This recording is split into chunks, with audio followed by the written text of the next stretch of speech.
রাতে আয়াতুল কুরসি এবং সূরা নাস ফালাক পড়ার ফজিলত কি? জীবদ্দশায় সম্পদ লিখে দিতে পারবে কিনা বাবা? বেনামাজিদের ব্যবসা বাণিজ্যের উপার্জন কি হালাল হবে? আমি একাধিক জেনা করেছি, এখন আমার আল্লাহর কাছে ক্ষমা পাবো কি করলে? সন্তান পালক নেয়ার বিধান কি? শ্বশুর বাড়ি হতে খুশি হয়ে ফার্নিচার দিলে সেটা নেওয়া যাবে কিনা? রাস্তাঘাট নির্মাণের সময় আমরা অতিরিক্ত মুনাফার জন্য তাড়াহুড়া করে ঘর বাড়ি নির্মাণ করে থাকি, এই কাজটা ইসলামী দৃষ্টিতে কতটুকু জায়েজ? মক্তবের ছাত্রছাত্রীদেরকে গজল শিক্ষা দেওয়া কি সঠিক? তাতে ছাত্রছাত্রীদের হক নষ্ট হয় কিনা? দাড়ি রাখতে চাই কিন্তু স্ত্রী রাখতে দেয় না, এখন আমি কি করতে পারি? বলেন সংক্ষেপ করে বলতে। এসব কথা কেমনে সংক্ষেপ করতাম বলেন? স্ত্রী যদি দাড়ি রাখতে না দেয়, কি বলে স্ত্রী? স্ত্রী বলে, দেখো তুমি দাড়িটা রাখিও না, কারণ তুমি দাড়ি রাখলে আমার কাছে ভাল লাগে না, কিরম খ্যাত খ্যাত লাগে, চাচা চাচা লাগে, আমার শরম লাগে, তুমি দাড়ি রাখলে আমার কাছে ভাল লাগে না, এই তো বলে স্ত্রী। স্ত্রীকে বলবেন, ঠিক আছে, তোমার কাছে যখন ভালো লাগে না, তো এই দাঁড়ে আমি কেন রাখবো? অবশ্যই ফেলে দিব, চেঁচে ফেলবো। তুমি যেটা পছন্দ করো আমি কেন রাখবো? তুমি আমার স্ত্রী। এরপরে বলবেন, আচ্ছা আমারও তো একটা কথা আছে, তোমার তো বলা হয় না, তোমার মাথার চুলগুলো আমার একদম ভাল লাগে না, একেবারে অপছন্দ, প্লিজ তুমি একটু শেভ করে ফেলো, একদম ওমরা করে যেরকম নেড়া করে এরকম নেড়া করে ফেলো। এটা বলার পরে বউ কি বলবে? পরের লাইন কি হবে বলেন? বউ বলবে, সব ঠিক আছে তো তোমার, মানে মাথা কোনো সমস্যা হয় নাই তো? তোমার তো ডাক্তারের কাছে যাওয়া দরকার, মানসিক ডাক্তার দেখান, তো পাগল হয়ে গেছো, মেয়ে মানুষের চুল চাচতে বলতেছো, তুমি তো পাগল হয়ে গেছো। এবার বলবেন, শেষ হয়েছে তোমার কথা? যদি কি শেষ কি হইব? তো বলবেন যে আমি তো ওইটাই বলতে চাইছিলাম। আমি বললে তো তুমি চেত্তা, যে মেয়ে মানুষ আল্লাহ তার মাথায় চুল দিছে তার সৌন্দর্য, তো পুরুষ হিসাবে আল্লাহ আমাকে দাড়ি দিয়েছেন, এটা তো তোমাকে দেয় নাই, মহিলাকে দেয় নাই, এটা তো পুরুষত্বের মার্কা, এটা পুরুষের মার্কা, এটা তো আরেকজনের না, এটা আমার আছে, এটা তো আমাকে আল্লাহ তাআলা দিয়েছেন, তোমাকে দেন না, এটা তো আমার মার্কা। এখন তুমি আমার মার্কাই দূর করে ফেললে তারপর তোমার কাছে ভালো লাগবে, তো তোমার মার্কা আমি দূর করে ফেললে আমার কাছে ভালো লাগুক, সেটা তুমি মানবা? সেটা যেহেতু তুমি মানতেছো না, আমার ডাক্তার কাছে নিতে চাচ্ছ, তো তোমারও ডাক্তার কাছে নেওয়া উচিত। এই জন্য আমি বলি, আপনারা রাগ করেন না, যাদের কাছে দাড়ি ভালো লাগে না তাদের হরমোন টেস্ট করা উচিত, তারা আসলে পুরুষ না মহিলা। কারণ পুরুষের কাছে দাড়ি ভাল লাগবে, মেয়েদের কাছে দাড়ি ভাল লাগবে না, এটাই স্বাভাবিক, আল্লাহ এভাবে সৃষ্টি করেছেন, তাই না?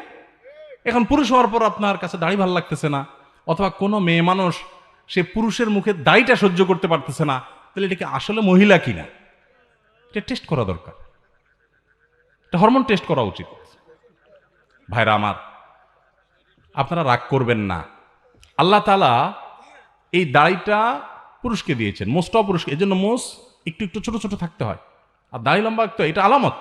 আর মেয়েকে আল্লাহ দেন নাই, অন্য সব কিছু তারও আছে, আপনারও আচ্ছা, এটা আপনার আলামত, আপনি আলামতই চেঞ্জ করে ফেলতে চাচ্ছেন। আপনি তো ওই যে 2 নম্বর একটা বাইরে হয়েছে না, কি ট্রান্সজেন্ডার, এটা হইতে চাইতেছেন। আপনি যে মনে মনে ওই যে কি শয়তানি না আছে, সমকামিতা প্রতিষ্ঠা করার জন্য আরেক নতুন শয়তানি শুরু হয়েছে না। শিক্ষিতরা আমাদেরকে বুঝাতে চায় হুজুরদের মাথায় বুদ্ধিশুদ্ধি নাই, এগুলো মানসিক সমস্যা, এই মানুষগুলোর প্রতি সিম্পাথি দেখানো দরকার, মায়া দেখানো দরকার। আরে ভাই, বেচারা অসুস্থ, তারা ট্রিটমেন্ট করা দরকার। ট্রিটমেন্ট না করে আপনি সেটাকে স্টাবলিশ করতে আসছেন।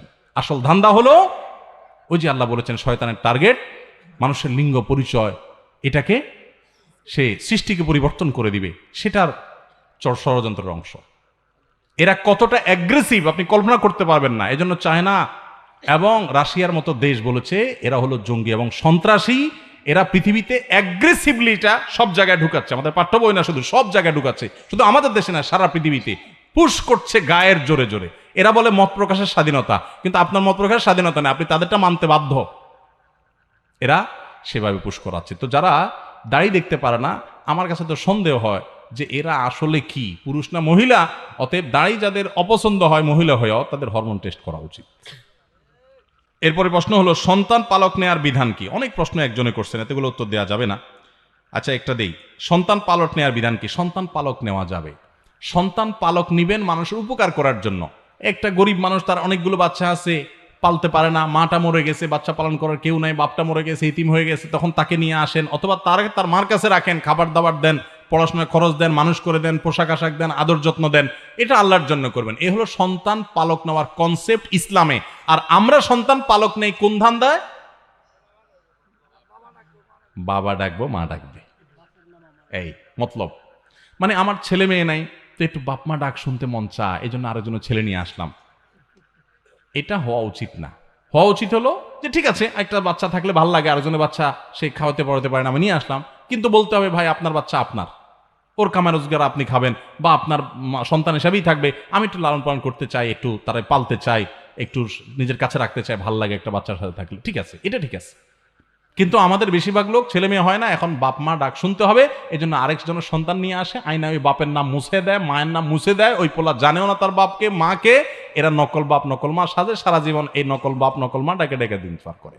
ঠিক না ভাই? ঠিক, জায়েজ নাই। আল্লাহ বলেছেন উদউহুম লিআবাইহিম, তোমরা সন্তানকে তাদের বাপের নামে ডাকো। যে জন্মদাতা বাপ, জন্মদাতা বাপের নাম, গর্ভধারণকারী মায়ের নাম কখনো চেঞ্জ করা সম্ভব না, এটা হয় না কখনো। এই জন্য ওইভাবে লাল পালন পুত্র রাখা জায়েজ আছে, না হলে কিন্তু সেটা জায়েজ হবে না যদি তাদের বাপ মার নাম নিয়ে লুকোচুরি করেন অথবা কোনো রকম প্রতারণা করেন। শ্বশুর বাড়ি হতে খুশি হয়ে ফার্নিচার দিলে সেটা নেওয়া যাবে কিনা? খুশি হয়ে দিলে নেওয়া যাবে কিনা? ভাই এখন ঘুষের অপর নাম হলো খুশি হয়ে দিলাম ভাই, এটা হলো ঘুষের অপর নাম। ঘুষকে এখন কেউ বলে না ভাই ঘুষ দিলাম, কি বলে? খুশি হয়ে দিলাম ভাই, ভাই আমি খুশি হয়ে দিলাম ভাই, আপনি মনে কিছু করেন না ভাই, আমার মনে কিছু নাই ভাই, আমি খুশি হয়ে দিলাম। এই জন্য আমি বলি ঘুষের অপর নাম হলো খুশি হয়ে দিলাম ভাই। যৌতুকের অপর নাম হলো শ্বশুররা খুশি হয়ে দিছে, যৌতুকের অপর নাম হলো খুশি হয়ে দিলাম বাবা। হ্যাঁ, এই যত খুশি হয়ে দিলাম দেখেন, এগুলোর সবগুলোর ভিতরে ভেজালের গন্ধ আছে। এত খুশি হওয়া হয়ে লাগবে কেন? খুশি হয়ে আপনারা দেয়, আমার তো দেয় না। বুঝেন নাই কথা? আপনারা কেন দিচ্ছে, আমাকে তো দিচ্ছে না। ভাইরা আমার, মনে রাখবেন, আমি সবসময় একটা কথা বলি, একটা মেয়ের জন্ম থেকে নিয়ে বিবাহের উপযুক্ত হওয়া পর্যন্ত তার চিকিৎসা, তার খাবার দাবার, তার আবাসন, তাকে আদর যত্ন, তাকে পড়ালেখা, সবকিছু একজন মেয়ের বাবা করতে কত টাকা খরচ হয় বলেন? লক্ষ লক্ষ টাকা খরচ হয়, তাই না? কোনো টাকার ফিগার দিয়ে এটাকে ফিল আপ করা যাবে না। এরপরে রেডি করার পর মেয়েটাকে, আস্ত মেয়েটাকে তুলে গাড়িতে উঠে আপনার বাড়িতে দিয়ে দিচ্ছে সারা জীবনের জন্য। পড়ালেখা করেছে মেয়ের বাপ মা, সুবিধা ভোগ করবে আপনার ছেলে মেয়ে আপনার সংসারে যায়, আপনার বাপের বাড়িতে গিয়া। রান্নাটা শিখেছে তার মা, রান্না করে খাওয়াবে আপনার 14 গোষ্ঠীরে আপনাকে। তাকে বড় করেছে তার বাপ মা, আর তার সুবিধা ভোগ করবেন আপনি। আপনার তো উচিত শ্বশুর মশাইয়ের কাছে যায় বলা, আব্বাজি আম্মাজি আপনাদের এই মেয়েকে জন্ম থেকে এই পর্যন্ত বড় করতে মোট কত টাকা, কত পয়সা, কত কষ্ট, কত রাত জাগা, কত কি করেছেন, এই সবগুলো হিসাব করে ফিগার দেন। আমি ফকিন্নির ভূত যদি সব দিতে নাও পারি চেষ্টাটা করব। বলা উচিত তো সেটা, সেটা না করে উল্টা বলতেছেন আব্বাজি এখন ফ্রিজ তো আমার দরকার নেই, আপনার মেয়েরই তো লাগে একটা। মোটরসাইকেল তো আমার না হইলেও চলে, আমি তো এক এমনিও যাইতে পারি, কিন্তু আপনার মেয়ের জন্য তো একটা মোটরসাইকেল লাগে। আমি এই জন্য বলি এই মানুষগুলোর ভাঙা থালা নিয়ে রাস্তায় বসা উচিত। এই যৌতুক নেওয়ার চাইতে ভিক্ষা করা অনেক উত্তম। আবার একইভাবে অনেক মেয়ের বাবারা ইয়া মোটা অঙ্কের মোহর ধরা ছাড়া মেয়ে বিয়ে দেয় না, আছে না নাই? ছেলেরা বিয়ে করতে পারে না তাদের মোহরের অত্যাচারে, সেটাও আরেক জুলুম। মনে রাখবেন এই জুলুমগুলো আমাদের অশান্তির পথে নিয়ে যায়। এখন এই যে সংসারে শান্তি নেই, দেখেন যত বিয়ে হয়, বিয়ের হাবভাব দেখলে মনে হয় আরে বাবা গোটা জগৎ মনে হয় জয় করে ফেলবে। ইয়া বড় গেট, বিশাল বড় প্যান্ডেল, 2 মাইল পর্যন্ত লাইটিং, কি বিশাল আয়োজন, হাজার হাজার মানুষ খাচ্ছে, ডোল তবলার আওয়াজের ছোটে মানুষের বদদোয়া, বাচ্চার কষ্ট, হার্টের রোগীর জীবন শেষ, সব ধ্বংস হয়ে যাচ্ছে। উনি কিছু একটা গড়ায় ফেলতেছে, বিয়ে করে ফেলতেছে, বিয়ে হইতে না হইতে ভাঙতে দেরি নেই। ঠিক না ভাই? ঠিক। যত গর্জে তত বর্ষে না। আর ওই যে চাচা জেঠারা আছে এখানে, বাপ চাচারা আছে, মুরব্বীরা আছে, ভিতরে ভিতরে একটু খোঁজ নেন তো। বিয়ের সময় এই সমস্ত আপনাদের মতো এত ডোল তবলা বাজানি তো পরের কথা, এত ডাকডোল পিটানো তো করার কথা, এত জাকজমক করা তো পরের কথা। কোন রকম যে বিয়ে করে চলে আসছে, টেরও পায় নাই তেমন কেউ, চুপে চাপে বা অল্প স্বল্পর মধ্যে সেরে ফেলছে। কিন্তু চাচির সাথে মহাব্বত এত শক্ত, মাশাআল্লাহ, এত প্রগাঢ় যে আপনাদের ভালোবাসা যদি মেড ইন চায়না হয়, ওনাদেরটা মেড ইন জাপান। আল্লাহ তাআলা আমাদেরকে এই যৌতুকের অভিশাপ থেকে মুক্ত হওয়ার তৌফিক দান করুন। এদেশ থেকে যৌতুকের এই অভিশাপকে ঝাঁটা মেরে বিদায় করেছেন ওলামায়ে কেরাম। আলেমদের অবদান অনেকে খুঁজে পায় না। মসজিদ এবং মাহফিলগুলো থেকে যৌতুককে বিদায় করা হয়েছে। এখনো পর্যন্ত মাদক যতটা নিয়ন্ত্রণে আছে তার সবচেয়ে বড় অবদান এদেশে আলেমদের, আলহামদুলিল্লাহ। অতএব সমস্ত অন্যায় ছেড়ে দিবেন। বোনের সম্পদ না দিয়ে হজ করলে হজ হবে কিনা? বোনের সম্পদ না দিয়ে হজ করলে গাছের গোড়া কেটে আগায় পানি দেওয়ার মতো হবে। গোড়া কেটে আগায় পানি দিলে গাছের অনেক ফায়দা হবে না? ঠিক একইভাবে বোনের হক না দিয়া ওই টাকা দিয়ে হজ করলে তার হজের কোনো ফায়দা হবে না। বোনের হক দিয়ে দিবেন, ফুফুর হক দিয়ে দিবেন। বেশিরভাগ মানুষ বোনদের হক দেন না, ফুফুর হক দেন। অনেক নামাজি মানুষও আছে, এগুলো অবশ্য ডাইরেক্ট খায় না, একটু ঘুরায় গাড়ায় খায়। ঘুরায় গাড়ায় কিরকম? বোনদেরকে ডাইকা, বাপ মরার পর মা মরার পর ডাইকাই না, ভালো করে একটা রান্ধন দেয়। কারণ চিটার বাটপাড়া তো, চিটারি বাটপাড়াতে কিছু পুঁজি লাগে, এটা একটা পুঁজি। ভালো করে একটা খাওন দাওন দেয়, বাগিনাদেরকে আয়না, ভগ্নিপতির আয়না, ভগ্নিপতির দুইটা লুঙ্গি চকচকা, বোনরে দুইটা শাড়ি চকচকা সুন্দর, বাগিনাদেরকে হাদিয়া তোফা দিয়া এরপরে বলে এখন আব্বা তো চলে গেছেন, জমি জমা এগুলো তো রেখে গেছেন, তোমাদের বিয়ে সাজিতেও তো অনেক টাকা পয়সা খরচ হয়েছে, এখন তো তোমাদের ছেলে মেয়ে সামনে আসছে, আল্লাহ বাঁচাইলে আমরা তো দেখমুই আসি, এখন জমি জমা এগুলোর পরে এখন তোমরা কি বলবা? কি বলে তখন মেয়েরা? বলবো থাক ভাই, মাত্রই তো খাইলো, তাই না? বলে থাক ভাই, আমাদের দায় দাবি নাই ভাই, আপনি খান। মুখ দিয়া বলছে, মনের কষ্ট নিয়ে বাবার বিটা থেকে চলে গেছে।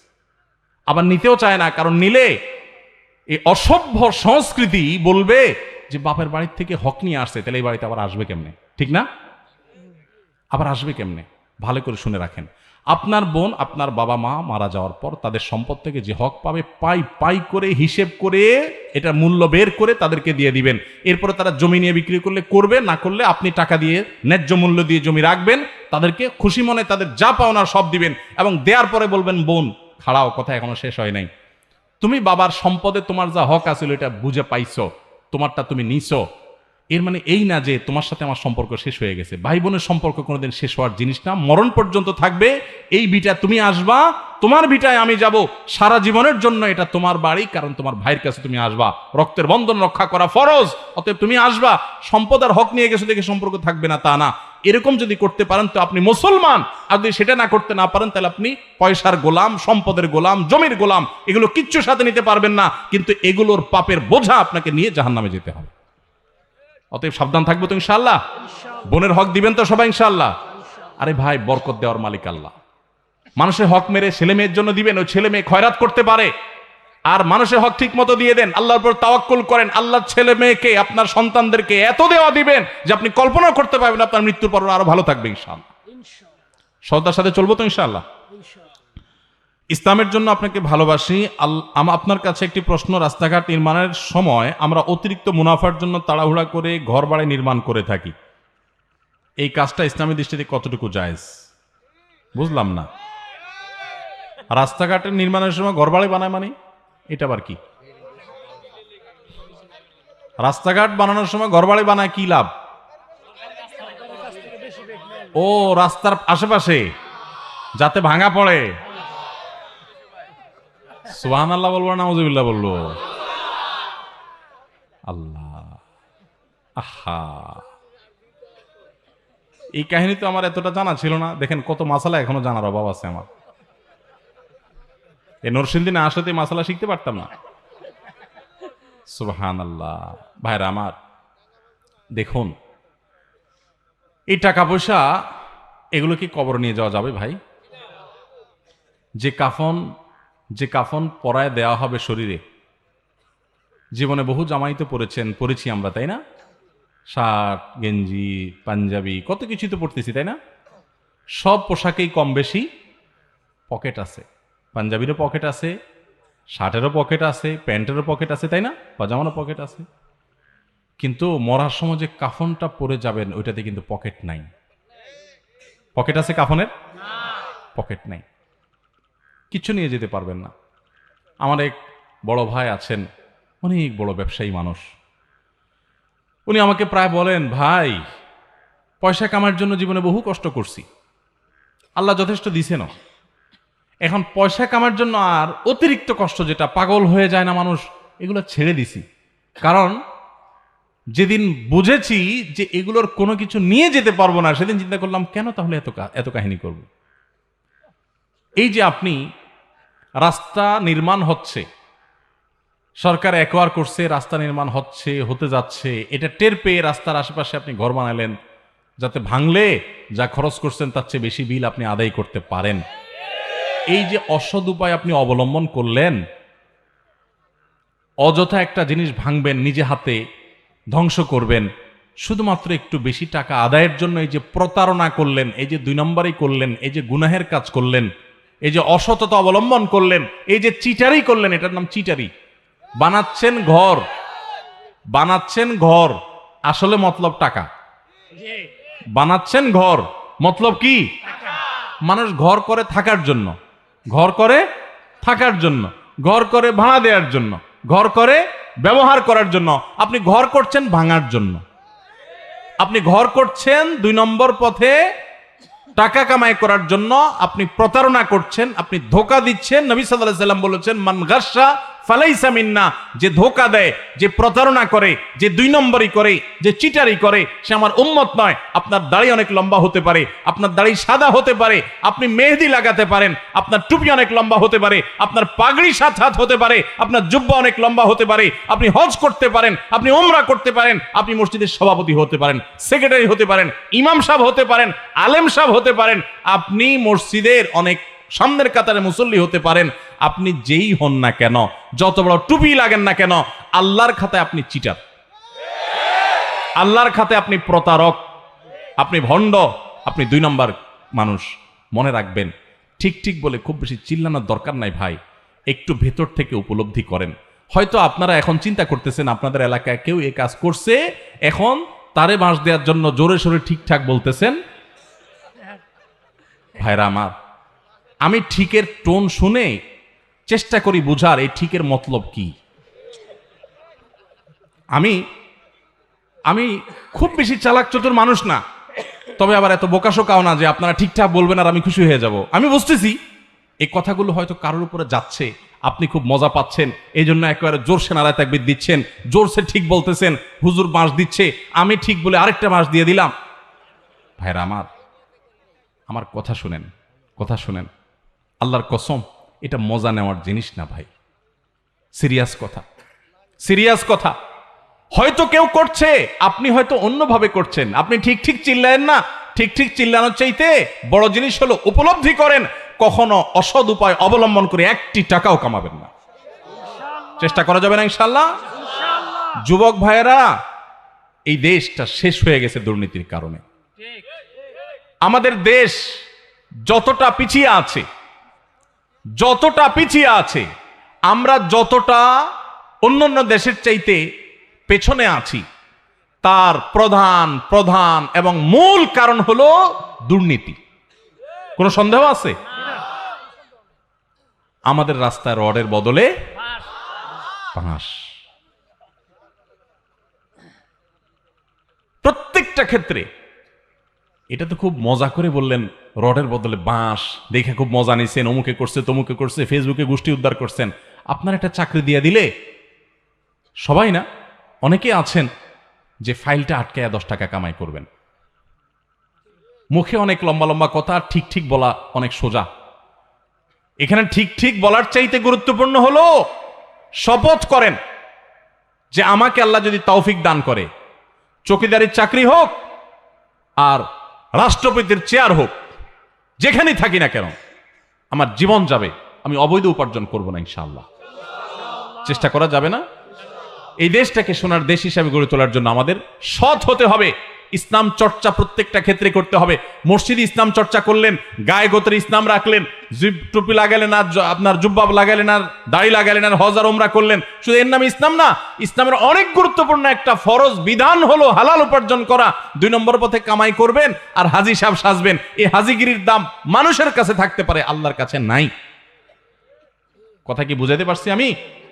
এজন্য সংকল্প করেন অসৎ উপার্জন করবেন না। কিন্তু মুশকিল কি জানেন, আমার কথা শুনলে আপনার কপালে দুঃখ আছে।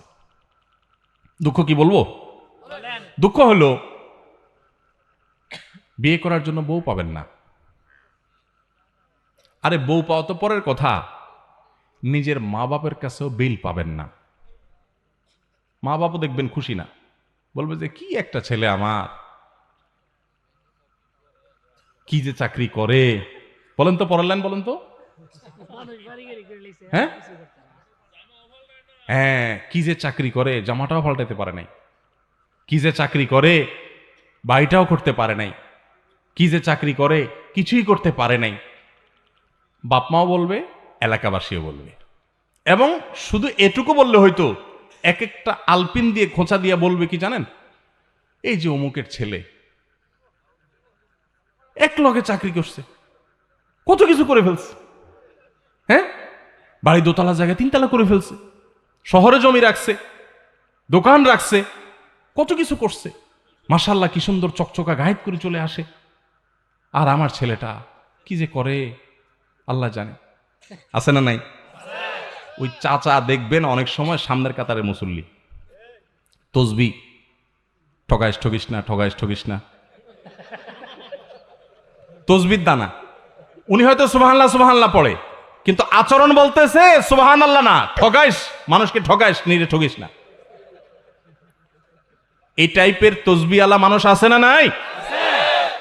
ভাইরা আমার, আজকের মাহফিল থেকে যুবকরা একটু ওয়াদা করেন যে সৎ উপার্জন করব, হালাল উপার্জন করব ইনশাআল্লাহ। চেষ্টা করবেন তো ইনশাআল্লাহ? কিন্তু আমার এই কথা শুনলে কপালে দুঃখ আছে। আগে ভাগে বলে দেই দুঃখগুলা কি কি হইতে পারে। ওই যে বললাম, বিয়ে করার জন্য মেয়ে পাবেন না, কারণ মেয়ের বাবারা বলবে সরকারি চাকরি করে কিনা। সরকারি চাকরি, কারণ সরকারি চাকরি করলে চুরির টাকা আছে, আর না হলে নাই। ঘুষের টাকা আছে, নাহলে নাই। এজন্য মেয়ের বাবারা একটা চোর চায়, ছেলে চায় না। কি চায়? মেয়েটারে বিয়ে দিব ভাই, দেখেন তো একটা চোর পাওয়া যায় কিনা, সরকারি চাকরি করে কিনা। এটা তো বলে না, হাবভাব দ্বারা বোঝা যায়। আমি সরকারি চাকরি করলেই চোর এটা বলতেছি না, কিন্তু ভুল বুঝেন না। মানে মেয়ের বাবা সরকারি চাকরি ছাড়া চাকরি কেন দিবেন, আমি সেই কথা বলতেছি। সরকারি চাকরি করা হাজার লক্ষ বহু মানুষ আছেন, সৎ আছে না নাই? বহু মানুষ আছেন। কিন্তু আমি বলতেছি যে সরকারি চাকরি যদি ছোট্ট হয় তারপরেও মেয়ে দিবে, আর বেসরকারি চাকরি যদি বড় হয় তাও দিবে না। হয়তো এটার একটা কারণ এটাও যে সরকারি চাকরি এটা যায় না, এটার একটা গ্যারান্টি আছে। কিন্তু সাথে এটাও চিন্তা করতে হবে যে সরকারি চাকরির অনেক ক্ষেত্রে, সব ক্ষেত্রে না, অনেক ক্ষেত্রে চুরির সুযোগ আছে। তো আপনি সেটার চিন্তা করে যদি মেয়ের জামাই খোঁজেন, তাহলে আপনি তো ছেলে খুঁজতেছেন না, মেয়ের জন্য একটা চোর খুঁজতেছেন। আহা, আল্লাহ আমাদেরকে সততার সাথে জীবন যাপন করার তৌফিক দান করুন। শুনেন, এই যে ঠিক ঠিক বলতেছেন না আমার সাথে, এগুলোর জন্য পয়সা কড়িও লাগে না, মেরুদণ্ডে জোরও লাগে না। এই সস্তা ঠিক ঠিক বলা খুব সোজা। ওয়াজ মাহফিলে ঠিকও ঠিক, বেঠিকও ঠিক। হুজুর মাইক দিয়া যায় বলে, পাবলিক হুদাই ঠিক ঠিক কয়। এই ঠিক ঠিকের চাইতে গুরুত্বপূর্ণ কি জানেন? এখানে বেশিরভাগই যুবক সংকল্প করেন যে আমি চ্যালেঞ্জ নেব। এটার জন্য মেরুদণ্ডে শক্তি লাগবে, মেরুদণ্ড সোজা করে দাঁড়াতে শিখতে হবে যে আমি সরকারি চাকরি যদি পাই, আমি দৃষ্টান্ত স্থাপন করবো। আলহামদুলিল্লাহ, বহু সরকারি চাকরি আছেন সৎ, আমার পরিচিত বহু লোক আছে। কিন্তু আমি দৃষ্টান্ত স্থাপন করে যে আমি অসৎ হব না। এটার জন্য ওই যে তীর আসবে কোত্থেকে? মেয়ের বাপের তীর মারবে, বউয়ে তীর মারবে, বাপ মা তীর মারবে, এলাকাবাসী তীর মারবে। কি চাকরি করে? যখন বিদেশ যাই প্রবাসী ভাইরা বলে, হুজুর কি বলতাম, মনের দুঃখ, এত টাকা পয়সা পাঠাই তাও মা বাপের মন বুঝতে পারি না। কি যে বিদেশ করো বাবা, তোমার কত পরে গেছে অমুকের ছেলে, পুরো এলাকা কিনে আলেস, পুরো এলাকা। আহা, চাচারা, বাবাজিরা, কান খাড়া করে শুনেন, কিয়ামতের ময়দানে জাহান্নামে ওই ছেলেকে ফেলানোর আগে আপনাকে উপর করে ফেলানো হবে। কারণ আপনি আপনার ছেলেকে চুরি করতে বাধ্য করেছেন। ওই স্ত্রীকে আল্লাহ তাআলা আগে নিক্ষেপ করবেন যে স্ত্রী তার স্বামীকে চুরি করতে বাধ্য করেছে, কারণ তার অপরাধটা আগে হয়েছে। ভাইরা আমার, সৎ মানুষের কোনো দাম এই সমাজে নাই। রাস্তা দেখবেন অমুক ভাই তমুক ভাই সালাম আলাইকুম সালাম আলাইকুম, তাই না? কিন্তু সৎ মানুষ 2 নম্বর পথে টাকা কামাই করে না। এলাকা, প্রত্যেকটা এলাকাতে কিন্তু কম বেশি সৎ মানুষ আছে। সরকারি বেসরকারি চাকরি করছেন বিভিন্ন ক্ষেত্রে সৎ আছে না? বহু লোক এলাকাবাসী কিন্তু চিনে কে সৎ কে অসৎ, তাই না? বেশিরভাগ ক্ষেত্রে চিনে। এই সৎ মানুষদের কোনো দাম, আরে অন্য কোথাও তো দাম নাই, দাম নাই। এই যে মাহফিলে, মাহফিলের মঞ্চেও দাম নাই। সব দেখবেন চোর ডাকাতদেরকে দাম, ভালো মানুষের কোনো দাম নাই। কয়টা মাহফিল পাবেন যে একজন সৎ নেককার মানুষকে এনে সেখানে পুরস্কার দেওয়া হয়? আমার 24 তারিখে একটা প্রোগ্রাম আছে কসবায়। তো আমার এক বন্ধু একজন ডাক্তার, বিসিএস ডাক্তার, ওনার মাহফিল। আমি ওনাকে গতকালকে আমার অফিসে আসছিল, বলছিলাম যে ভাই, বহু পুরস্কারই তো মাহফিলে দেই, আপনার এলাকাতে আমি একটা পুরস্কার দিব, সততার পুরস্কার, একটা না কিছু পুরস্কার আমার তরফ থেকে দেব। যে যুবকরা মা বাবার কথা শুনে এলাকায় কাউকে কষ্ট দেয় না, মাস্তানি গুন্ডামি বদমাইশি করে না, এরকম ভালো ছেলেদেরকে আনবেন স্টেজে, আমি একটু পুরস্কার দিব, ওদের কপালে একটু চুমু খাবো। কারণ সততার মূল্যে এই সমাজে কেউ দেয় না। এই স্টেজ মসজিদের মিম্বর যদি না দেয় তো আল্লাহর জমিন থেকে সততা ধুয়ে মুছে চলে যাবে।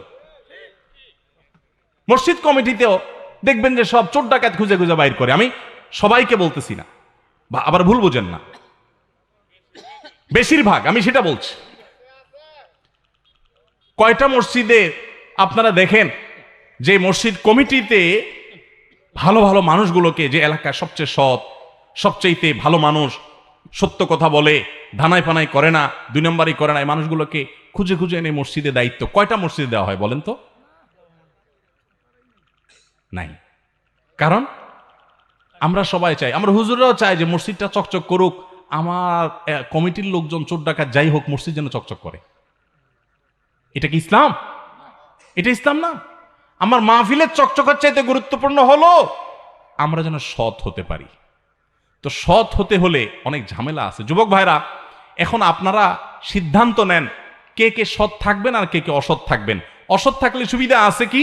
সুবিধা আছে যে সবাই বাহাবা দিবে, সবাই বলবে সফল মানুষের গল্প শোনাও, টেলিভিশন চ্যানেল ডাক দিয়ে নিবে, আর টকশোতে বলবে যে আপনি ঢাকা শহরে এসেছেন, লঞ্চের ভাড়াও আপনার কাছে ছিল না, আপনি কিভাবে এত সম্পদের মালিক হয়েছেন বলেন তো? সাক্ষাৎকার নেবে, তাই না? এবং মানুষকে বলবে সফল মানুষের গল্প। এদের সবাই যে খারাপ মানুষ তা আমি বলছি না, কিন্তু আপনি 2 নম্বর পথে কামাই করে লাল হয়ে গেছেন, সবাই বলবে মাশাআল্লাহ মাশাআল্লাহ, দেখছেন মাত্র কয়েক বছর গেছে, বিদেশ গেছে, দেখছো সব লাল হয়ে গেছে। কোত্থেকে মালিকের টাকা মেরে আনছে সেটা দেখবে না মানুষ।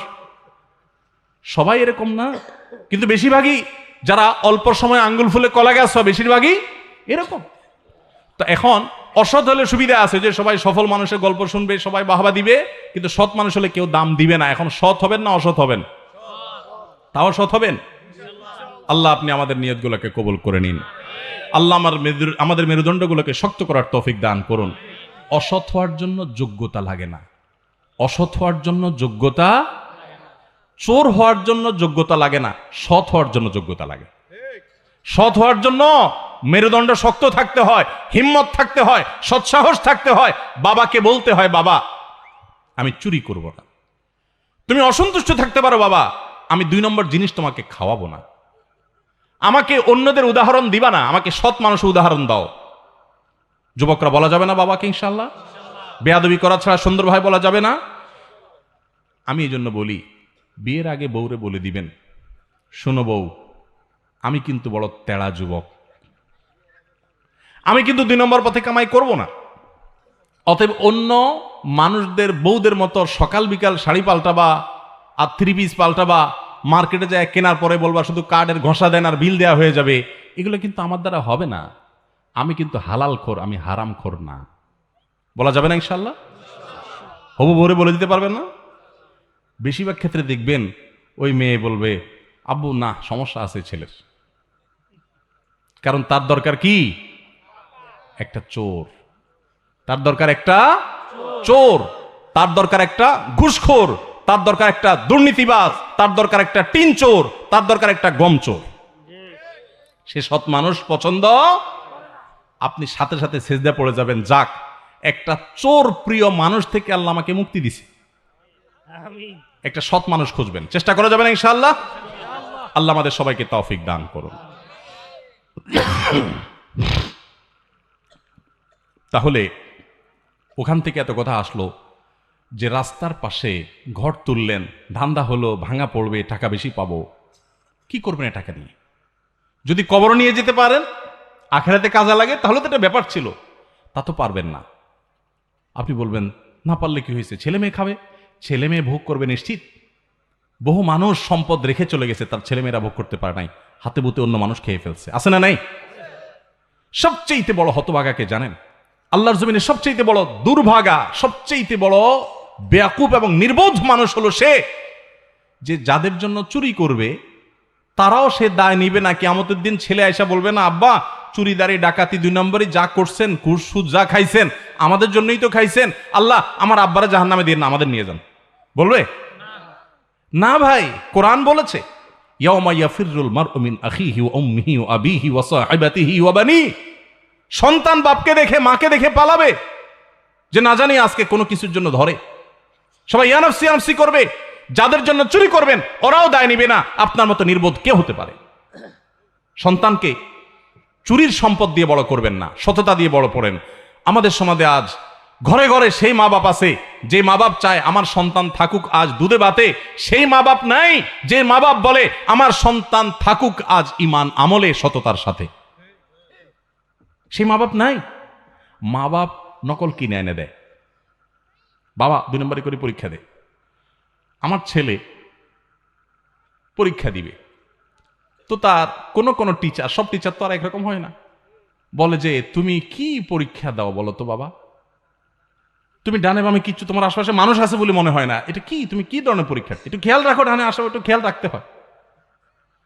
যেই টিচার আদর্শ শিখাবে সেই টিচার চুরি শিখাচ্ছে, যেই মা বাপ সততা শিখাবে, সততার সংকল্প করাবে, সেই মা বাপ চুরি শিখাচ্ছে। এজন্য সমাজের রন্ধ্রে রন্ধ্রে, খাঁজে বাজে, কোনাকাঞ্চিতে সর্বত্র দেখবেন চোর আর চোর উৎপাদন হচ্ছে, দুর্নীতিবাজ উৎপাদন হচ্ছে। আমাদের ছেলেবেলা তো বেশি দিন আগের না, এখানে বাবাজিরা যারা আরো বয়স্ক আছেন আপনারা দেখেছেন আপনাদের ছেলেবেলায় বাপমারা ছেলে মেয়েদেরকে সততা শিখাইতো, ঠিক না বেঠিক? একটা মিথ্যা কথা বললে 10টা বাড়াই দিত, শাসন করত। আর এখন পরীক্ষার রেজাল্ট তুমি ভালো করো বাবা, নকল করে করছো না কাটটা দেখে করছো, আমার দেখা দেখির দরকার নেই, আমার দরকার রেজাল্ট। দিন শেষে আমি পয়সা চাই, আমি পয়সার পাগল, ঠিক না বেঠিক?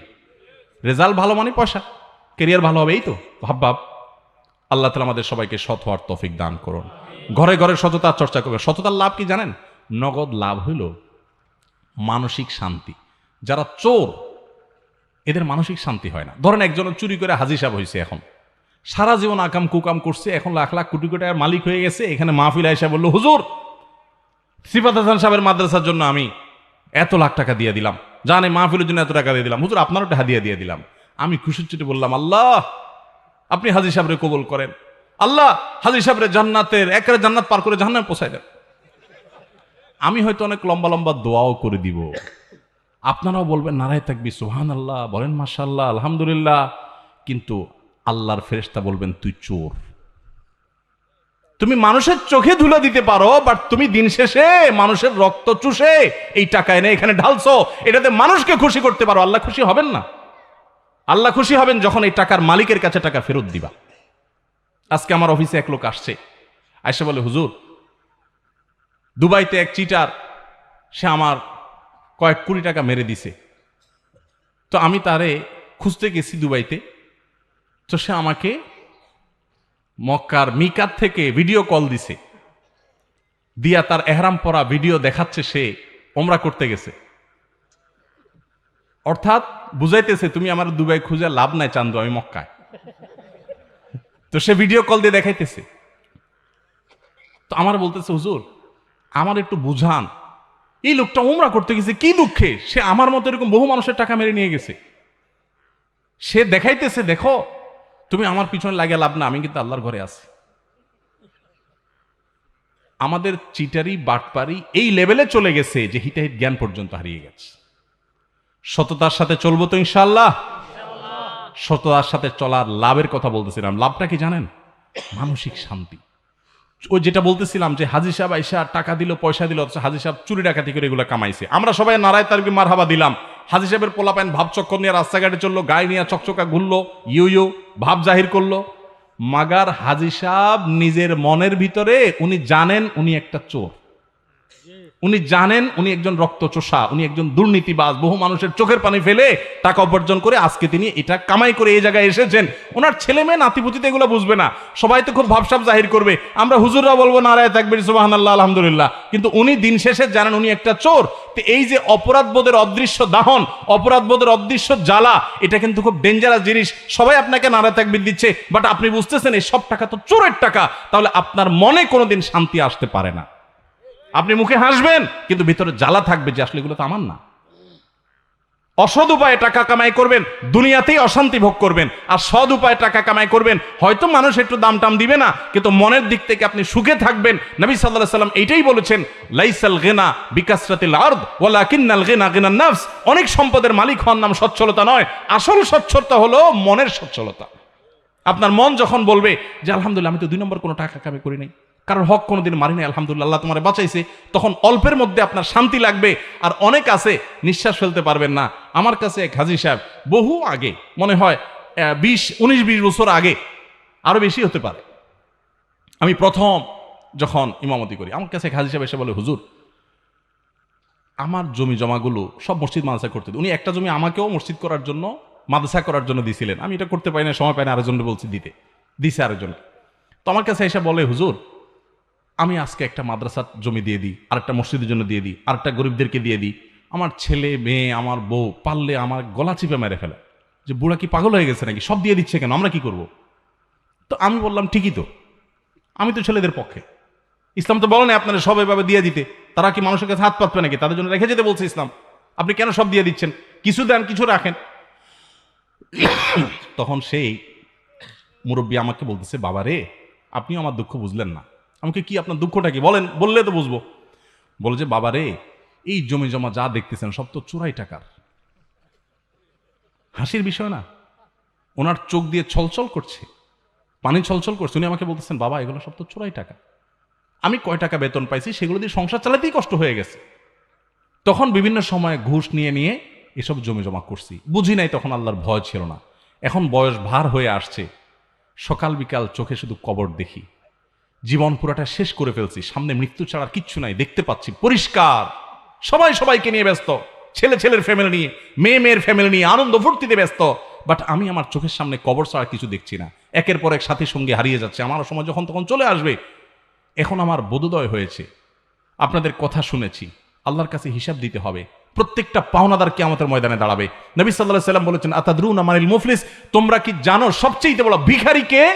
সাহাবীরা বলছেন, আল মুফলিসু ফিনা মাল্লা দিনার আল্লাহু ওয়ালা দিরহাম, হে আল্লাহর রাসূল যার টাকা পয়সা নাই সেই তো ভিখারি। নবী সাল্লাল্লাহু আলাইহি সাল্লাম বলেছেন, আরে এটা আসল ভিখারি না, আজকে টাকা নাই কালকে আসবে, আসল ভিখারি হলো দুনিয়াতে বহু মাহফিলে ওয়াজ শুনতে আসছে, বহুত মাহফিলে ওয়াজ করছে, বহুত মসজিদ করছে, মসজিদের সভাপতি ছিল, ইমাম ছিল, সেক্রেটারি ছিল, হাজী সাহেব ছিল, গাজী সাহেব ছিল, কোরআন তেলাওয়াত করছে, দান সাদাকা করছে, সুবহানাল্লাহ পড়ছে, তাসবিহ পড়ছে, অনেক ভালো ভালো কাজ করছে, মাগার এই ভালো কাজ করে যে সওয়াবের পাহাড় নিয়ে গেছে কিয়ামতের ময়দানে আল্লাহর কাছে মুছে তাও দিয়া জান্নাত আশা করতে গেছে, তখন আয়েশা আল্লাহর কাছে হাজির হয়েছে, একজনের বলছে, আল্লাহ এই লোক যৌবনকালে কলেজে পড়া অবস্থায় আমি রিকশাওয়ালাকে অন্যায়ভাবে অত্যাচারভাবে আমাকে 2টা থাপ্পড় দিয়েছিল, গরিব মানুষ কিচ্ছু বলতে পারি নাই, সেদিন কোথাও বিচারও পাই নাই, কারণ আমি রিকশাওয়ালা, তার অনেক ক্ষমতা ছিল। আজ হে আহকামুল হাকিমিন, হে সকল বিচারকদের বিচারক, হে সবচাইতে বড় শাসক, হে রব্বুল আলামিন, আজ আমি বিচার চাই। আরেকজন এসে বলবে, আল্লাহ আমার জমির আইল ঠেল ছিল, বলতে পারি নাই, তার ছেলেরা অনেক পাওয়ারফুল ছিল, আজ আমি বিচার চাই। এক একজন হকদার যখন আসবে, তার ওই যে সারা জীবনের কামাই করা হজ উমরা সওয়াব এগুলা থেকে দিয়ে দিয়ে বিদায় দেওয়া হবে, হক দিয়ে দিয়ে বিদায় দেওয়া হবে, সেদিন তার টাকা দিয়ে বিদায় দিতে পারবে না, সওয়াব দিয়ে বিদায় দেওয়া হবে।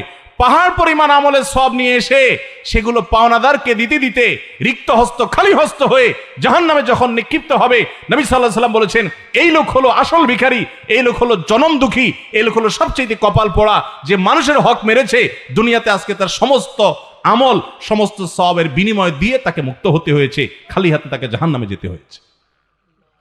তো হাজী সাহেব আমাকে বলছিলেন, হুজুর আমি যখন এই হাদিস জানলাম, তখন চিন্তা করলাম, হায় এইসব ঘুষের টাকায় করা জমি, এগুলোতে আমি কি করব, কাকে দিব? তখন আমি এগুলো পাওনাদারকে তো ফেরত দেওয়ার সুযোগও নাই হুজুর, তো কি করব?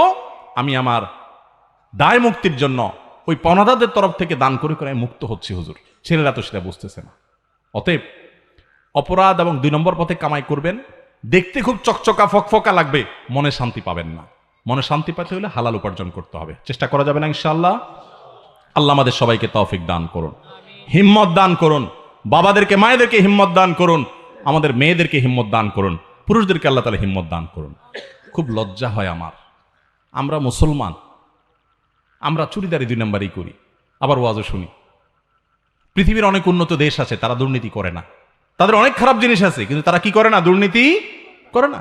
আপনি ইউরোপ আমেরিকাতে যান, আপনি জাপান কোরিয়াতে যান, আপনি পৃথিবীর উন্নত দেশগুলোতে যান, তাদের মধ্যে ঈমান নাই, তাদের মধ্যে অনেক জিনিস নাই, কিন্তু তাদের মধ্যে দুর্নীতি নাই, তারা অসৎ না, তারা অবৈধভাবে আরেকজনের সম্পদ আত্মসাৎ সাধারণত করে না।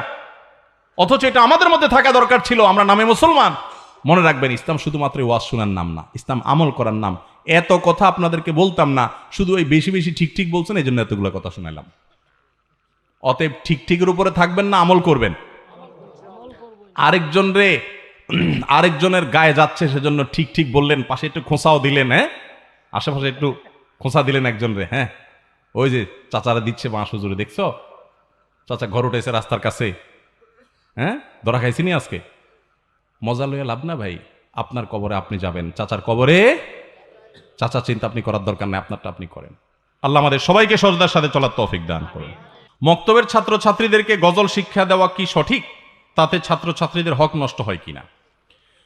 অনেকে মক্তবে ছাত্রছাত্রীদেরকে কোরআন শেখার জন্য, ইসলাম শেখার জন্য, সুন্দরভাবে শুদ্ধভাবে সালাত শেখার জন্য, নামাজ শেখার জন্য যে পাঠান, সেটা তো শিখানি, বরং এর কোনো কোনো ক্ষেত্রে যতক্ষণ আলিফ বা তাসা পড়ান, যতক্ষণ তাকে তার যে পড়ার জিনিস সেটা পড়ান, দেখা যায় তার চাইতে বেশি টাইম পাস করার জন্য হুজুরের হয়তো একটু মোবাইল টিপতে ইচ্ছা করতে সবার গজল লাগিয়ে দিস,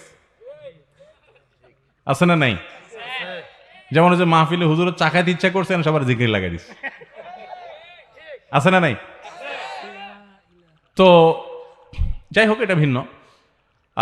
মক্তবে বাচ্চাদেরকে ইসলামী সঙ্গীত, গজল এগুলো যদি শেখানো হয়, সংস্কৃতি চর্চার অংশ হিসাবে একটু বিনোদনের দরকার আছে, একটু গোষ্ঠের সাথে সালাদেরও দরকার আছে, সারাক্ষণ এক জিনিস পড়তে ভালো লাগে না, একটু তাদের মধ্যে আনন্দ এটা যেন তারা পায়, সেজন্য যদি শেখানো হয় ঠিক আছে। অথবা সংস্কৃতি চর্চার অংশ হিসাবে, শুদ্ধ সংস্কৃতি, সুস্থ সংস্কৃতি চর্চার অংশ হিসাবে করলে ঠিক আছে। তবে যদি তার মূল পড়াশোনা বাদ দিয়ে বা মূল পড়াশোনার ক্ষতি করে বেশিরভাগ শুধু এটার পিছনেই পড়ে থাকে, তাহলে অবশ্যই বাচ্চার প্রতি অবিচার করা হলো।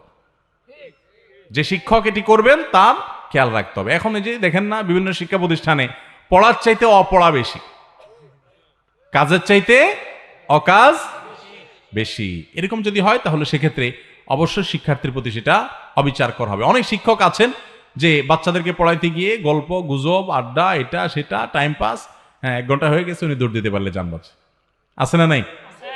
টিউশনি করেন, টাইমটা কিভাবে পাস করেন না করেন আল্লাহর কাছে কিন্তু জবাবদিহি করা লাগবে। পড়ার অংশ হিসাবে মাঝে মধ্যে খুনসুটি বা একটু রসিকতা বা একটু রসাত্মক কথা বলা, হ্যাঁ, বাচ্চাদের মধ্যে বিশেষ করে শিক্ষার্থীর মধ্যে আপনার একঘেয়েমি ভাব চলে না আসে, সেটা তো ভিন্ন জিনিস। কিন্তু অনেক টিচার আছেন, অনেক শিক্ষক আছেন যে পড়াতে গিয়ে তিনি কিভাবে টাইম পাস করবেন সে ধান্দায় থাকেন, তাই না? তো এগুলো করলে কিন্তু আল্লাহর কাছে দায়ী থাকতে হবে। আমরা ইমানদার হিসাবে প্রত্যেকটা মানুষকে মনে রাখতে হবে, আমার প্রতিটা নড়াচড়া কথাবার্তার হিসাব আল্লাহর কাছে দেওয়া লাগবে।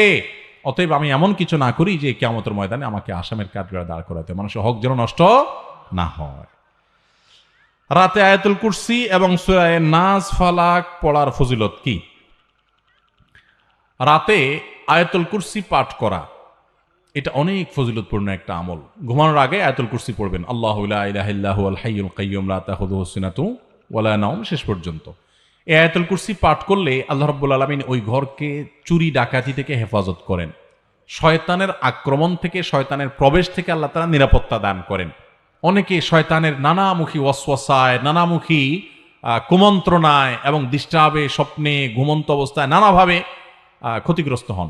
এগুলো থেকে বাঁচার জন্য রাতে আয়াতুল কুরসি পড়ে শোয়ার কোনো বিকল্প নাই। এটি বিশুদ্ধ হাদিস দ্বারা, বুখারী হাদিস দ্বারা প্রমাণিত যে শয়তানের পাকড়াও থেকে, আক্রমণ থেকে আল্লাহ তাআলা নিরাপদে রাখেন, হেফাজতে রাখেন, আল্লাহর নিরাপত্তা থাকা যায়। ঠিক একই ফজিলত রয়েছে তিন কুলেরও, সূরা ইখলাস, সূরা ফালাক, সূরা নাস, কুল হুয়াল্লাহ, কুল আউযু বিরাব্বিল ফালাক এবং কুল আউযু বিরাব্বিন নাস, তিনবার করে পাঠ করা। এবং আপনারা অনেকে হয়তো জেনে থাকবেন, রাত এবং দিন এই 24 ঘন্টার ভিতরে 5 ওয়াক্ত সালাতের মধ্যে তো সূরা ফাতিহা প্রত্যেক রাকাতে পড়তেই হয়। এরপর ওয়াজিফা হিসাবে, মাসনুন জিকির হিসাবে কোরআনে কারীমের যে আয়াত বা সূরাগুলো সারাদিন রাতের ভিতরে সবচেয়ে বেশি সংখ্যক বার পড়তে হয়, সেটা হলো এই তিন কুল এবং আয়াতুল কুরসি। কতবার পড়তে হয় আসুন আমরা একটু মিলাই দেখি। নবী করিম সাল্লাল্লাহু আলাইহি সাল্লাম তিন কুল, সূরা ইখলাস, সূরা ফালাক, সূরা নাস সকাল এবং সন্ধ্যায় তিনবার করে পাঠ করতেন। তাহলে তিনবার 6 বার হয়ে গেল, তাই না? 5 ওয়াক্ত নামাজের পরেও পাঠ করতেন, একবার করে পাঠ করতেন 5 ওয়াক্ত সালাতের পর এই তিন সূরা, কুল হুয়াল্লাহ, কুল আউযু বিরাব্বিল ফালাক, কুল আউযু বিরাব্বিন নাস, ফজরের পরে, যোহরের পরে, মাগরিবের পরেও, এশার পরেও একবার করে পাঠ করতেন। তাহলে 5 ওয়াক্তর পরে 5 বার, আর সকাল সন্ধ্যা 6 বার, 5 আর 6 কত হলো? 11 বার। ঘুমানোর আগে আবার 3বার করে পাঠ করতেন, 11 আর 3 কত হলো? 14 বার। দিনে কমপক্ষে 14 বার সূরা ইখলাস, 14 বার সূরা ফালাক, 14 বার সূরা নাস পড়া সুন্নাত। এর বাইরে নামাজের মধ্যে তো পাঠ করবেনই, আসেনি। এরপর আসেন আয়াতুল কুরসি।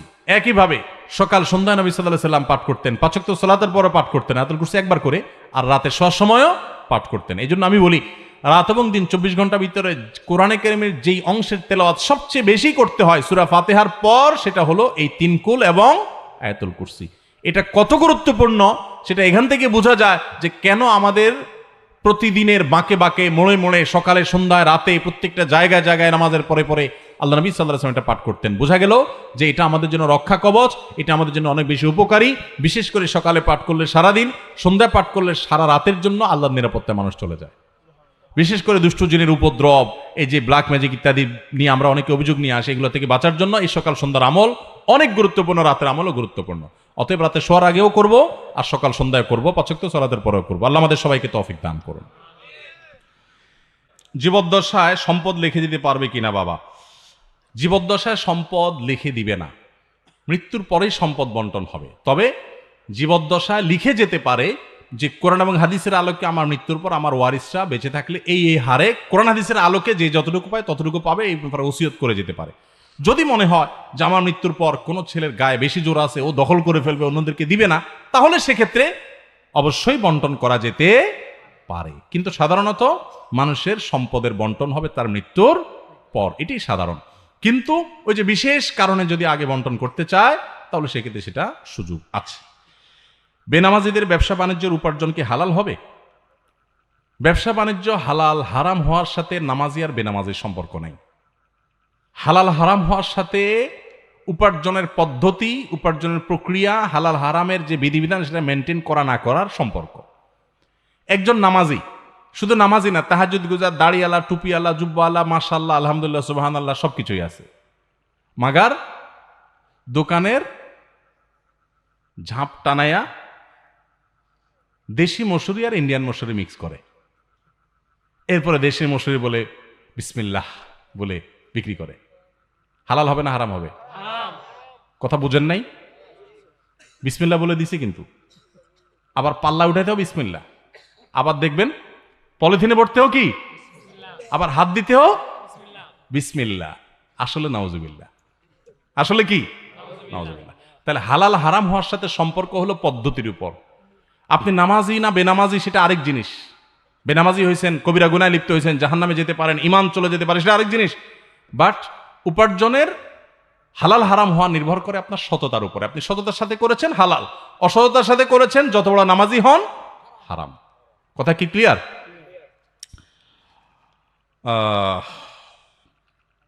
আমি একাধিক জেনা করেছি, এখন আমার আল্লাহর কাছে ক্ষমা পাবো কি করলে? আল্লাহ তাআলা রহম করুক, অনেক ভাইরা আছেন বিভিন্ন পাপে লিপ্ত হওয়ার পর শয়তান তাদেরকে এত বেশি ভয় দেখায়, অতিরিক্ত ভয় দেখায়, ভয় যতটুকু আল্লাহকে পাওয়া দরকার তার চাইতে বেশি যদি পায় তাহলে বুঝতে হবে শয়তানে দেখাচ্ছে। ওইটা কে দেখাচ্ছে? শয়তান দেখাচ্ছে। আপনি কোনো গুনাহে লিপ্ত হয়েছেন, যে কোনো গুনাহ, পৃথিবীতে এমন কোনো পাপ নাই যেটা মাপ চাইলে মাপ হয় না। এমন কোনো পাপ, এমনকি শিরকও নাই। শিরকের গুনাহ যদি করার পরে মাপ চায়, তওবা করে, মাপ হবে না? হবে না? তওবা ছাড়া মারা গেলে মাফ করবেন, এটা ভিন্ন বিষয়, কিন্তু তওবা করলে সেটাও মাফ হবে। তাহলে বোঝা গেল জেনা ব্যভিচার হয়ে গেছে, অন্য কোনো অনাচার হয়ে গেছে, অবশ্যই মাফ করবেন আল্লাহ তাআলা। হ্যাঁ, মানুষের হক নষ্ট করেছেন, যুবক ভাইয়েরা 3-4 বন্ধু মিলে চা দোকানে চা খেতে বসেছেন, বাসে উঠেছেন, গায়ে জোর আছে, বাহুতে শক্তি আছে। আমি এই জন্য বলি, 4-5 যুবক ছেলে ফেলে যখন চার দোকানে বসে, তখন ওই টি বয়কে ডাকার টোন কিন্তু পাল্টে যায়। একা একা গেলে বিড়ালের মতো বলে, মামা 1 কাপ চা হবে? আর 4-5 জন গেলে কি বলে? এবারে চা দে। কথা কানে যায় না? কতক্ষণ ধরে বসে রয়েছি, কারণ আশপাশে বন্ধু বান্ধব চা আছে, শরীরে একটু ভাব আসছে, তাই না? আহা, এই মাস্তানি, এটার বিচার হবে, এটার বিচার হবে। দুনিয়াতে সে বেচারা বিচার পাবে না, কিয়ামতে বিচার। বুড়া বয়লে আপনি হাজির সাহেব হয়ে গেলেন, মাগার ওই যৌবনকালে যে মাস্তানি করে আসছেন, গুন্ডামি করে আসছেন, তার বিচার আল্লাহ করবেন। So be careful. এই যৌবনকে পাগলামি করে নষ্ট করবেন না, ঠিক আছে তো ইনশাআল্লাহ? যে কোনো অন্যায় করে আল্লাহ কাছে মাফ চাইলে মাফ করবেন, কিন্তু মানুষকে ওই যে ধাক্কা দিয়েছেন, গালি দিয়েছেন, অধিকার নষ্ট করেছেন, হক মেরেছেন, এগুলো কিন্তু আল্লাহ মাফ করবেন না, সাবধান। এই জন্য নবী করিম সাল্লাল্লাহু আলাইহি ওয়াসাল্লাম বলেছেন, সেদিন আসার আগে মাফ চেয়ে নাও, যেদিন কেউ কাউকে ছাড় দিবে না, কেউ কাউকে ছাড় দিবে না। গালি দিয়েছেন, রিকশালা ভাড়া দেন নাই, চুন থেকে নুন খসছে, কথা থেকে কথা বাড়ছে, তর্ক হয়ে গেছে, যাবেটা দিলাম না, কি করতে পারবি কর, চলে আসছেন, এটার ছাড় কিয়ামতের দিন হবে না। নবী সাল্লাল্লাহু আলাইহি ওয়াসাল্লাম বলেছেন, দুনিয়া থাকতে এগুলা মিটমাট করো, এ মামলা নিষ্পত্তি করো, তার হাতে পায়ে ধরে মাপ চেয়ে এটাকে শেষ করে যাও, কিয়ামতের ময়দানে কেউ কাউকে ছাড়বে না। অন্য কোনো অন্যায় করেছেন, জেনা হয়ে গেছে, আল্লাহর কাছে মাপ চাইছেন, তওবা করছেন, লজ্জিত হয়েছেন, আর কখনো করেন না, ফিরে আসছেন, ইনশাআল্লাহ মাফ করবেন আল্লাহ তাআলা। আল্লাহ বলেছেন, লা তাকনাতু মির রাহমাতিল্লাহ, আল্লাহর রহমত থেকে নিরাশ হইও না, ইন্নাল্লাহা ইয়াগফিরুয যুনুবা জামিআ, আল্লাহ সব গুনাহ মাফ করে দিবেন। অতএব জেনা করলেও আল্লাহ তাআলা কি করবেন? মাফ। কিন্তু তওবা করতে হবে খাঁটি অন্তরে, আর করা যাবে না, অনুতপ্ত হতে হবে। সম্প্রতি এক বক্তা মাজারে গিয়ে পরীক্ষায় ভালো ফলাফলের জন্য ছাত্রদের জন্য আকুতি করেছেন এক পীর সাহেবের কাছে, ওনার ঈমান চলে গেছে কিনা। ভিডিওটা আমি দেখেছি, এটা নিয়ে অনেকেই ইতিমধ্যে কথাও বলেছেন, তারপরও প্রশ্ন আসছে। দেখেন, খুবই দুঃখজনক, ভিডিওটা দেখার পর খুব খারাপ লাগলো যে একজন লেবাসধারী হুজুর কতটা মিসকিন হলে এরকম একটা মূর্খের মতো কাজ করতে পারে। যাই হোক, আল্লাহ তাআলা ওনাকে হেদায়েত দান করুন। কেউ আঘাতপ্রাপ্ত হোক সেটা তো উদ্দেশ্য না, কিন্তু সত্য তো বলতেই হবে। কোনো মানুষ যখন কবরে চলে যায়, তার কি পৃথিবীর কাউকে কোনো সাহায্য করার ক্ষমতা থাকে? মানুষ সাহায্য চাবে কার কাছে? আল্লাহর কাছে। এখন যদি বলা হয় যে খাজা বাবা বা অমুক কবরে শুয়ে আসো, এদের একটু পরীক্ষা ভালো ফলাফল করে দিও, তাহলে তো সে শিরিক করলো, ঈমান চলে যাওয়ার মতো বিষয়, বেঈমান হয়ে যাওয়ার মতো বিষয়। আল্লাহ তাআলা আমার এই ভাইকে তওবা করার তৌফিক নসিব করুন। আমিন। নবী সাল্লাল্লাহু আলাইহি ওয়াসাল্লাম বলেছেন, ওয়া ইযা সাআলতা ফাসআলিল্লাহ ওয়া ইযা ইসতাআনতা ফাসতাইন বিল্লাহ, যখন কিছু চাইবা তো আল্লাহর কাছে চাইবা, যখন সাহায্য চাইবা তখন আল্লাহর কাছে সাহায্য চাইবা। ইয়্যাকা না'বুদু ওয়া ইয়্যাকা নাস্তাইন, আল্লাহ শিখিয়েছেন, আল্লাহ তোমারই ইবাদত করি আর তোমার কাছেই সাহায্য চাই, মাজারওয়ালার কাছে না। আমার ছেলে মেয়ে, আমার সন্তান, কোনো কিছু দেওয়ার মালিক ওই মাজারওয়ালা না, দেওয়ার মালিক কে? আল্লাহ। সেদিন ব্রাহ্মণবাড়িয়া যাচ্ছি, যে 3-4 দিন আগের ঘটনা, এক প্রোগ্রামে, তো আমার পিছনের সিটে এক ইয়াং ছেলে বসছিল, আমি একটু ঘুমাইছিলাম, পরে উঠে পরে যখন নামতেছি তাড়াতাড়ি 2টা কলম নিয়ে আসছে। আমার আবার একটু কলম দরকার ছিল, কিছু একটু লিখবো, বক্তব্যের নোট করব, কলম পাচ্ছিলাম না পকেটে। তো সে কলম ধরাতে আমি খুশি হয়ে গেছি। আমি চিন্তা করলাম, আরে আমি কি আল্লাহর ওলি হয়ে গেলাম নি কোনো, যে কলম দরকারে বেটা কলম ধরে বসে আছে সামনে। তখন সন্দেহ হলো 2টা ধরছে কে আবার, পরে দেখি আবার পুরান কলম সে ধরছে। আমি বললাম, কিরে বাবা? আমি বলছি, আমার গিফট করতেছে মনে হয়, আমার কলম দরকার এই টাইমে, আমার কারামত যায় এগুলো কিনা।